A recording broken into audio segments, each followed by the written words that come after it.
अखो शहर मां ॾींहं ॾिठे जो मस्जिद मां नामालूम चोर बैटरी चोराए विया।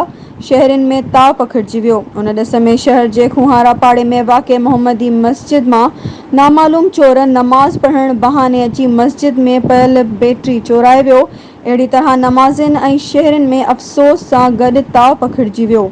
शहरनि आसपास जे इलाइक़े में चोर जी ॻोल्हा कई पर चोर फ़रार थी चुको हो। उन हवाले सां नुमाया जो चवणु हो त हिकु मशकूक शख़्स ईंदो हो जेको नमाज़ बहाने मस्जिद में अची वेहंदो हो ऐं वापसि हलियो वेंदो हो। अॼु जॾहिं असां मस्जिद में नमाज़ दौरान बैटरियूं संभालियूं त ग़ाइब हुयूं। जॾहिं त असां चोर जी ॻोल्हा में तर जे मुख़्तलिफ़ ॻोठनि ऐं शहरनि में ॻोल्हा कई पर किथां बि का ख़बर न पइजी सघी आहे।